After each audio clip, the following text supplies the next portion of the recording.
Hi students, unit 3 laws of motion. इसमें आज discuss करेंगे हम लोग सर्कुलर मोशन।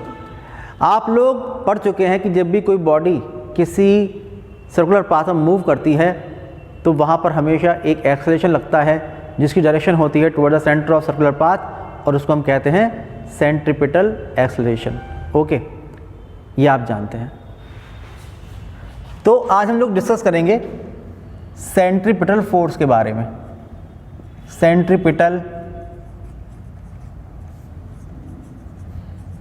फोर्स, देखिए क्या होता है सेंट्रीपिटल फोर्स। अगर एक बॉडी एक सर्कुलर पाथ पर मूव कर रही है, ये एक सर्कुलर पाथ है, इस पर एक बॉडी मूव कर रही है, तो आप देखेंगे कि अगर ये सेंटर है सर्कुलर पाथ का और बॉडी यहाँ पर है तो उस पर एक लगेगा एक्सेलरेशन, किधर, toward the centre of circular path, a suffix c. अगर बॉडी यहाँ पर है तो फोर्स, तो उस पर एक एक्सेलरेशन लगेगा a suffix c toward the centre of circular path. अगर बॉडी यहाँ पहुँचती है तो फिर वो एक एक्सेलरेशन एक्सपीरियंस करेगी, उसका जो एक्सेलरेशन होगा वो होगा a suffix c toward the centre of circular path.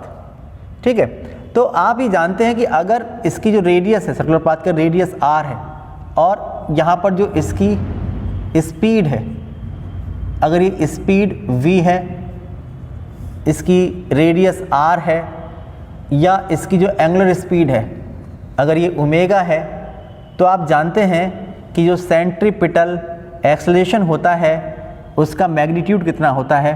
ये मैं आपको बता दूं कि magnitude of centripetal acceleration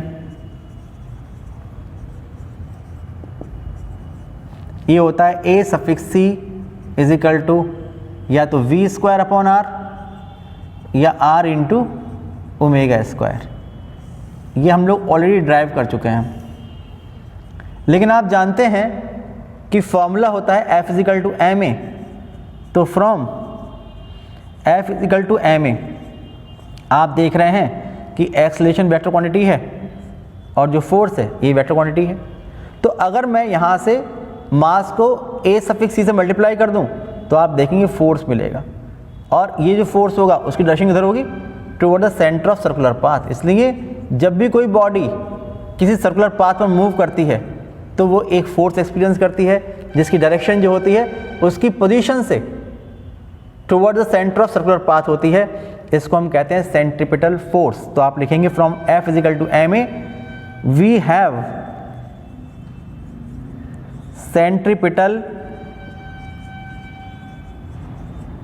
centripetal force vector F suffix C is equal to M into a suffix C। ये हो जाएगा।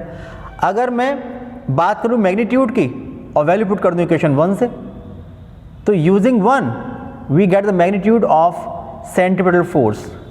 Using equation 1 we get the magnitude of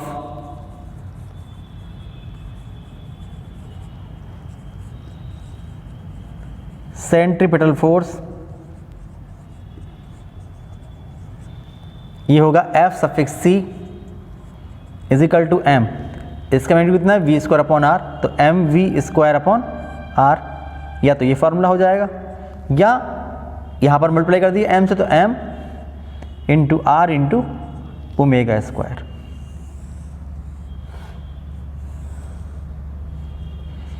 ये निकल के आता है सेंट्रीपिटल फोर्स। एक बहुत ही इंपॉर्टेंट बात है इसके बारे में कि जो सेंट्रीपिटल फोर्स होता है ये अलग से कोई फोर्स नहीं होता है। जैसे आप जानते हैं कि ग्रेविटेशनल फोर्स है, या इलेक्ट्रोस्टैटिक फोर्स है, या मैग्नेटिक फोर्स है, ये सारे फोर्सेस जो होते हैं अलग अलग टाइप के होते हैं। लेकिन मैं बता दूं आप लोगों को कि सेंट्रीपिटल फोर्स जो होता है ये अलग से कोई फोर्स नहीं होता है, बल्कि जब भी कोई बॉडी एक सर्कुलर पाथ में मूव करती है तो सर्कुलर पाथ में मूव करने के लिए उसको एक सेंट्रीपिटल फोर्स रिक्वायर्ड होता है। अगर सेंट्रीपिटल फोर्स नहीं होगा तो फिर वो बॉडी सर्कुलर पाथ में मूव नहीं कर पाएगी। सर्कुलर पाथ में मूव करने के लिए जो रिक्वायर्ड सेंट्रीपिटल फोर्स होता है वो वहाँ पर ही अवेलेबल किसी फोर्स से मिल जाता है, ऑब्टेन कर लिया जाता है, ये इसका मतलब है। जैसे कुछ एग्जांपल मैं आपको बता रहा हूँ। आप जानते हैं कि ये अर्थ है और इसके चारों तरफ मून एक सर्कुलर पाथ पर रिवॉल्व कर रहा है अराउंड अर्थ। अब इसको घूमने के लिए मून को अर्थ के अराउंड सर्कुलर पाथ पर घूमने के लिए जो सेंट्रीपिटल फोर्स रिक्वायर्ड है वो कहाँ से मिलेगा? वो कौन सा फोर्स है? तो वो फोर्स है gravitational force between earth and moon. Earth और मून के बीच में एक ग्रेविटेशनल फोर्स लगेगा, ठीक है ना। जो अर्थ है वो मून को अट्रैक्ट करेगी अपने सेंटर की तरफ, और क्योंकि जो फोर्स लग रहा है टुवर्ड सेंटर वही सेंट्रीपिटल फोर्स है। इसलिए सर्कुलर पाथ पर रिवॉल्व करने के लिए मून को नेसेसरी सेंट्रीपिटल फोर्स जो होता है वो मून और अर्थ के बीच लगने वाले ग्रेविटेशनल फोर्स से मिल जाया करता है। ऐसे आप देखिए कि ये सन है और सन के अराउंड जो अर्थ है वो एक सर्कुलर पाथ पर रिवॉल्व कर रही है। तो यहाँ पर भी आप देख रहे हैं कि सन अर्थ को अट्रैक्ट कर रहा है अपने सेंटर की तरफ, इसलिए जो अर्थ के सेंटर और सन के सेंटर के बीच में ग्रेविटेशनल फोर्स है वही यहाँ पर अर्थ को सर्कुलर पाथ पर घूमने के लिए नेसेसरी सेंट्रीपिटल फोर्स प्रोवाइड करा रहा है। इसके अलावा आप देखिए, आप जानते हैं कि एटॉम्स जो होते हैं, एटॉम्स में एक न्यूक्लियस है, पॉजिटिवली चार्ज न्यूक्लियस, उसके चारों तरफ negatively charge electron circular path पर रोटेट करते रहते हैं। तो यहाँ पर इलेक्ट्रॉन्स को सर्कुलर पाथ पर घूमने के लिए जो रिक्वायर्ड सेंट्रीपिटल फोर्स है वो इलेक्ट्रॉन और पॉजिटिव न्यूक्लियस के बीच लगने वाले इलेक्ट्रोस्टैटिक फोर्स से मिल जाया करता है। आप देखिए कि अगर आप एक बॉल लें और एक बॉल को एक थ्रेड से बांधकर ऐसे घुमाएं सर्कुलर पाथ पर, ये घूम रही है।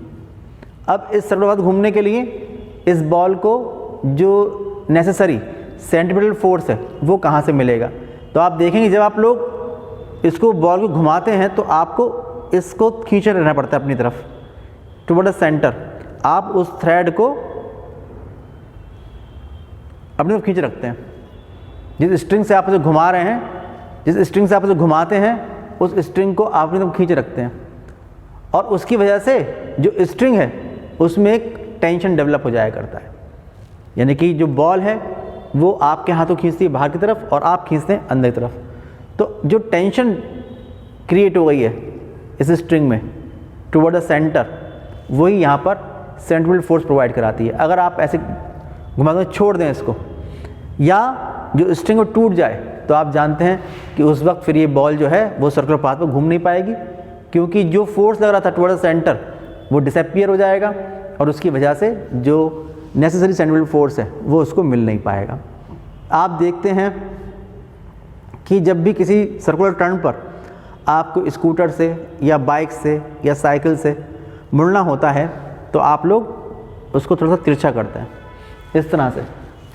आप देखेंगे कि अगर आपको एक सर्कुलर टर्न पर ऐसे मुड़ना है तो आप देखेंगे कि आप स्कूटर या बाइक जो भी आपके पास है उसको तिरछा करते हैं यहाँ से। तो हम लोग क्या करते हैं कि इसको प्रेस करते हैं यहाँ पर। जब प्रेस करते हैं तो ये लगता है रिएक्शन फोर्स। जब प्रेस करते हैं, जितने फोर्स से आप प्रेस करेंगे इस रोड को, ये लगेगा रिएक्शन फोर्स। जो रिएक्शन फोर्स लगेगा इसके आप दो कंपोनेंट कर सकते हैं। आप देखिए, एक कंपोनेंट वर्टिकल कंपोनेंट होगा और एक कंपोनेंट जो होगा ये होगा हॉरिजॉन्टल कंपोनेंट। जो Ry वर्टिकल कंपोनेंट होगा ये आपके वेट mg को बैलेंस करेगा, और जो ये जो लग रहा है सेंटर की तरफ जो फोर्स लग रहा है ये क्या फोर्स है? Friction force. जो इसका Rx कंपोनेंट है एक्चुअली ये क्या है? ये फोर्स ऑफ फ्रिक्शन है। ये जब आप इसको दबाएंगे तो टायर और रोड के बीच में फ्रिक्शन फोर्स लगेगा, वो आपको मुड़ने के लिए जो नेसेसरी सेंट्रीपिटल फोर्स है वो प्रोवाइड कराएगा। अगर मान लीजिए यहाँ पर रोड गीली है या कोई चिकनाई पड़ी हुई है और प्रॉपर फ्रिक्शन फोर्स नहीं मिल पाता है तो ये जो टायर है ये स्लिप हो जाएगा और आपको जो नेसेसरी सेंट्रल फोर्स है जो मिला था फ्रिक्शन फोर्स से वो मिल नहीं पाएगा और आपकी साइकिल स्लिप हो जाएगी उस टर्न पर, सर्कुलर टर्न पर। ठीक है ना, बात समझ में आ रही है? तो हम लोग ऐसा इसको एक्सप्लेन करते हैं। इसके अलावा आप देखिए कि अगर कहीं पर एरोप्लेन है, ये एरोप्लेन हवा में जा रहा है, अब इसको कहीं पर सर्कुलर टर्न लेना है, तो आप देखेंगे ये भी ऐसे झुकता है और फिर टर्न लेता है। जब ये ऐसे झुकता है और टर्न लेता है तो आप देखेंगे ये एयर को प्रेस करता है। ये जब एयर को प्रेस करता है तो ये रिएक्शन फोर्स लगता है, एयर एक फोर्स अप्लाई करती है, रिएक्शन फोर्स लगाती है इस तरह से। इसके दो कंपोनेंट, ये RY कंपोनेंट जो इस एरोप्लेन के वेट को बैलेंस करता है, और एक RX कंपोनेंट। जो RX कंपोनेंट होता है वो इसको सर्कुलर पाथ पर घूमने के लिए नेसेसरी सेंट्रल फोर्स प्रोवाइड कर देता है। तो ये सारे एग्जाम्पल जो हैं ये बताते हैं कि जब भी कोई बॉडी किसी सर्कुलर पाथ पर मूव करती है, सर्कुलर पाथ पर रोटेट करती है, सर्कुलर पाथ पर रिवॉल्व करती है, तो उसको एक सेंट्रल फोर्स चाहिए होता है और वो वहाँ पर ही अवेलेबल किसी फोर्स से मिल जाया करता है। ये force gravitational force, magnetic force, electrostatic force, friction force, tension in the string, कुछ भी हो सकता है। अगर ये जो रिक्वायर्ड सेंट्रल फोर्स है अगर वो नहीं मिल पा रहा उस बॉडी को, तो फिर वो बॉडी सर्कुलर पाथ पर रिवॉल्व नहीं कर पाएगी और या तो स्लिप हो जाएगी अगर रोड पर है, फ्रिक्शन फोर्स नहीं लग रहा है, या अगर मैग्नेटिक फील्ड ख़त्म हो गया तो वो अपनी जो टेंजेंशियल डायरेक्शन है उस तरफ चली जाएगी। ऐसा होता है। यही बात आप समझ सकते हैं इस केस से कि अगर कोई साइकिलिस्ट है, कोई साइकिल वाला है और साइकिल वाला किसी रोड पर जा रहा है ऐसे, अब उसको कहीं मुड़ना है, एक सर्कुलर टर्न लेना है। जब सर्कुलर टर्न लेना होगा तो मैंने बताया कि उसको ऐसे मुड़ना पड़ेगा। अगर वो ऐसे अपने आप को वर्टिकल से झुकाएगा नहीं तो फिर वो क्या होगा, उसका हश्र, ये आप समझ सकते हैं प्रैक्टिकली भी और थ्योरेटिकली भी। ये मैं आपको बताने वाला हूँ कि अगर साइकिलिस्ट जो है वो सर्कुलर टर्न लेना चाहता है और अपने आप को, अपनी साइकिल को अपने साथ अगर वर्टिकल से झुकाएगा नहीं तो फिर उस केस में क्या होगा ये समझिए। देखिए नेक्स्ट आर्टिकल में, ए साइकिलिस्ट लीन्स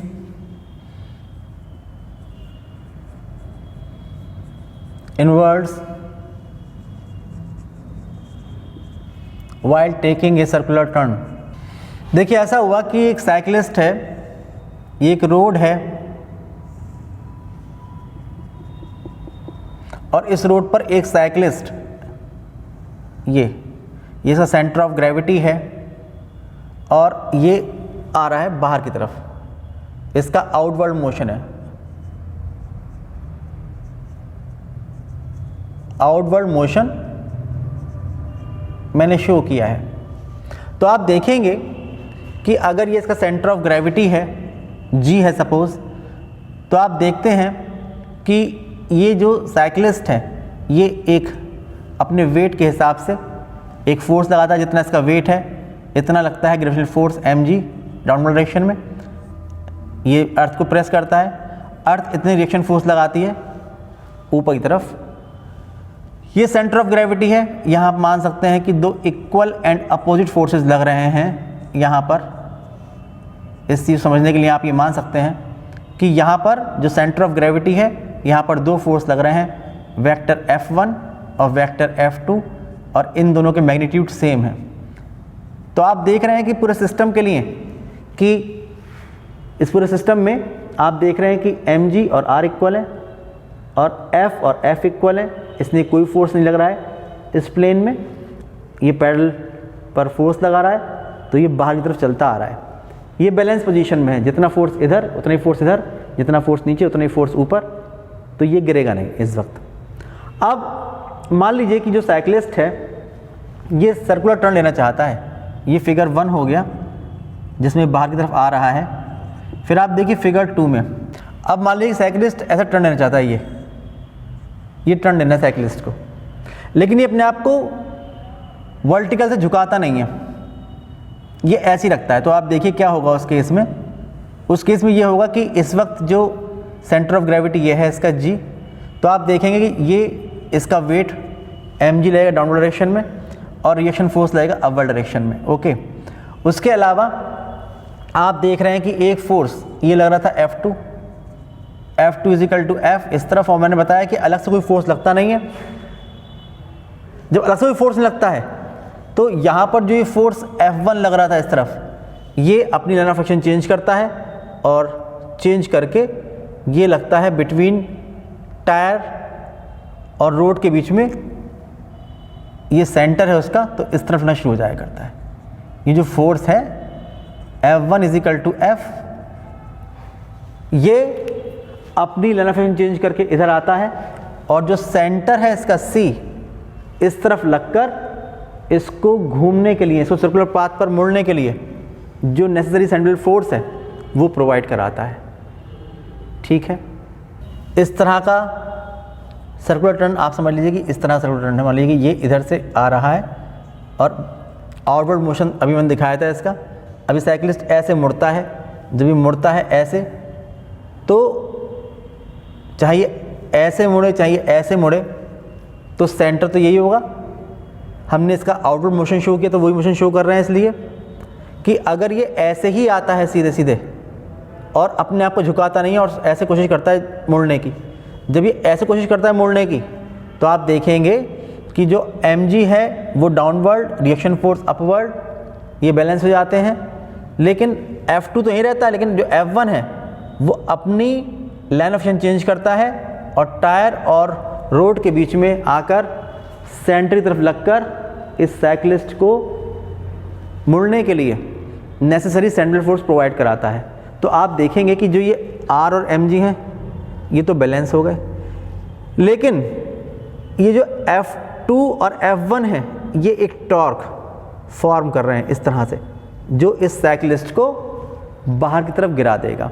अगर ये अपने आप को वर्टिकल झुकाएगा नहीं तो ये साइकिलिस्ट जो होगा ये बाहर की तरफ गिर जाएगा, जो टर्न था उससे बाहर की तरफ गिर जाएगा। ये फिगर 2 में मैंने शो कर दिया है। तो ये जो है ये रॉन्ग मेथड है, ये गिर जाएगा साइकिलिस्ट, इसका ये आउटवर्ड मोशन था। तो ये जो तरीका है ये गलत तरीका है। अगर ये अपने आप को झुका लेगा तब क्या होगा, देखिए फिगर 3 देखिए। फिगर 3, अगर जो साइकिलिस्ट है ये अपने आप को वर्टिकल से किसी भी एंगल पर झुका लेता है, इसको मुड़ना है फिर से ऐसे, ये मुड़ना है, ये इसका सेंटर C है इसके टर्न का, और अब जो साइकिलिस्ट है ये अपने आप को वर्टिकल से किसी एंगल पर झुका लेता है, ये वर्टिकल से झुका लेता है, तब क्या होगा ये समझिए। जब इसने अपने आप को वर्टिकल से सपोज थीटा एंगल से झुका लिया, तब आप देखेंगे कि ये इसका सेंटर ऑफ ग्रेविटी है, ये है सेंटर ऑफ ग्रेविटी G। तो आप देखेंगे ये होगा mg, ये जो होगा ये होगा mg, और रिएक्शन फोर्स लगेगा जहाँ पर टच कर रहा है, यहाँ लगेगा reaction force R equal to भी mg। एक्शन और रिएक्शन इक्वल होते हैं। और जो सेंटर ऑफ ग्रेविटी है यहाँ पर आप देखेंगे कि यहाँ पर दो फोर्स लग रहे थे, एक फोर्स लग रहा था F2 इजिकल टू F और एक लग रहा था F1 इजिकल टू F। अब क्या होगा कि जो F1 है वो अपनी लाइन ऑफ एक्शन चेंज करेगा और कहाँ पर लगेगा, ये लगेगा टायर और रोड के बीच में, ये होगा F1 equal to F, friction की फॉर्म में ये लगेगा। अब आप देखेंगे यहाँ पर से कि अगर इस साइकिलिस्ट ने अपने आप को वर्टिकल से थीटा एंगल पर झुका दिया है इस तरह से, तो हम लोग ये निकाल सकते हैं कि अगर स्पीड v से इसको चलना है r रेडियस से सर्कुलर पाथ पर, तो कितने एंगल से अपने आप को झुका देना चाहिए, ये सही तरीका है। देखिए क्या होगा, सही तरीका क्यों है आप देखिए। अब क्यों स्लिप नहीं हो रहा है, अब स्लिप इसलिए नहीं हो रहा है क्योंकि आप देखिए कि यहाँ पर एक टॉर्क ये इस पोजीशन में है, F2 लग रहा है इधर और F1 लग रहा है इधर, तो F2 लग रहा है इस तरफ और F1 लग रहा है इस तरफ। तो आप देखिए कि जो F2 और F1 है ये मिलकर एक क्लॉकवाइज टॉर्क फॉर्म कर रहे हैं, और जो mg और r हैं ये एंटी क्लॉकवाइज टॉर्क फॉर्म कर रहे हैं। तो एक टॉर्क इस तरफ और एक टॉर्क इस तरफ, तो जब दोनों टॉर्क इक्वल अपोजिट हो जाएंगे तो ये स्लिप नहीं होगा। ये राइट मेथड है। सपोज ये पॉइंट जो है ये इसका सेंटर ऑफ ग्रेविटी है, ओके। ये मान लीजिए कि पॉइंट है A, ये पॉइंट है सपोज O। तो अगर आप देखें कि ये क्यों नहीं गिर रहा है तो आप लिखेंगे कि फ्रॉम फिगर 3 ये इसलिए नहीं गिर रहा है क्योंकि टॉर्क, कौन सा torque, clockwise, which is formed by F1 and F2। F1 और F2 टॉर्क फॉर्म कर रहे हैं, ये इक्वल एंड अपोजिट हो गया किसके, टॉर्क एंटी क्लॉकवाइज। इस टॉर्क के इक्वल किस किस से कौन कौन फॉर्म कर रहा था, ये R और mg, जो R और mg टॉर्क फॉर्म कर रहे थे एंटी क्लॉकवाइज, ये दोनों टॉर्क इक्वल एंड अपोजिट है तो ये बैलेंस में निकल जाएगा। जब ये अपने आप को ऐसे मोड़ लेगा तो ऐसे घूम जाएगा। आप जानते हैं कि टॉर्क जो होता है ये होता है as a force multiplied by perpendicular distance between them. तो आप देखें कि ये और ये, इनके बीच लाइन ऑफ एक्शन के बीच जो डिस्टेंस है, ये इसकी लाइन ऑफ एक्शन, ये इसकी लाइन ऑफ एक्शन, ये बीच की डिस्टेंस कौन सी है, AO, ये डिस्टेंस तो है। तो आप लिखेंगे कि F multiplied by AO, F multiplied by AO is equal to, अब आप देख रहे हैं कि ये R और ये mg, तो इनके बीच की जो डिस्टेंस है ये है GA, तो हो जाएगा mg मल्टीप्लाइड बाई GA। अब आप देख रहे हैं कि इस ट्रायंगल में जो ये AO है और ये GA है, तो आप जानते हैं कि GA अपॉन AO क्या हो जाएगा, tan थीटा। तो यहाँ से GA अपॉन AO निकाल लें हम लोग, तो यहाँ से आएगा कि GA upon AO is equal to F upon mg, ये हो जाएगा। और मैंने बताया GA अपॉन AO इस ट्रायंगल से तो हो जाएगा tan theta is equal to F upon mg। लेकिन आप देख रहे हैं जो ये F है, ये F कौन सा फोर्स है, ये है नेसेसरी सेंट्रीपिटल फोर्स। इसकी वैल्यू पुट कर देंगे, आप लिखेंगे but we know that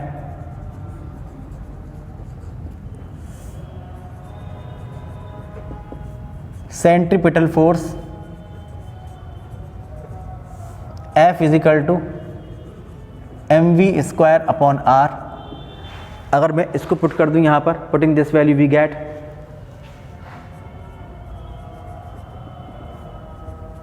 putting this value we get, तो हो जाएगा tan theta is equal to F या लिख देंगे mv square upon r divided by mg। तो इससे ये कैंसिल हो जाएगा, तो tan theta is equal to v square upon r into g, ये निकल के आता है formula, tan theta is equal to v square upon r जी।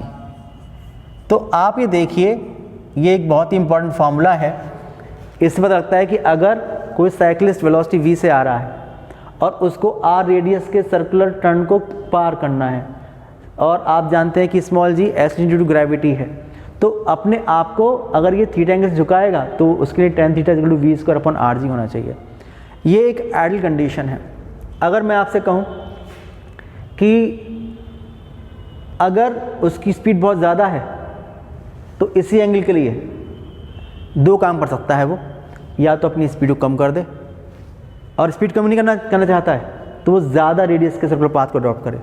आपने देखा होगा कि जो मोटरसाइकिल वाले बहुत तेज़ स्पीड से आ रहे होते हैं और किसी सर्कुलर टर्न को पार करते हैं और अपनी स्पीड को कम नहीं करना चाहते हैं, तो आप देखते हैं कि वो ज़्यादा रेडियस के सर्कुलर पाथ को कवर करते हैं। या फिर अगर v ज़्यादा है तो थीटा ज़्यादा हो, या वो अगर ये नहीं करते हैं, अगर स्पीड भी कम नहीं करते हैं और ज़्यादा रेडियस का पाथ भी अडॉप्ट नहीं करते हैं, तो फिर वहाँ पर वो थीटा बढ़ा देते हैं। आप देखो मोटरसाइकिल वाला आता है, वो अपने आप को ज़्यादा झुका लेता है, बिल्कुल लिटा लेता है इस तरह से और फिर मोड़ देता है। तो ये एक एडजस्टमेंट है between theta, v and r। इन तीनों में एक एडजस्टमेंट है कि वो किस चीज़ को कम करता है, किसको ज़्यादा करता है, कुछ भी करे, लेकिन tan theta is equal to v square upon r g, ये हर हाल में ये जो कंडीशन है ये सेटिस्फाई होनी चाहिए। अगर ये कंडीशन सेटिस्फाई होती है तो फिर वो रोड पर स्लिप नहीं होगा। ठीक है।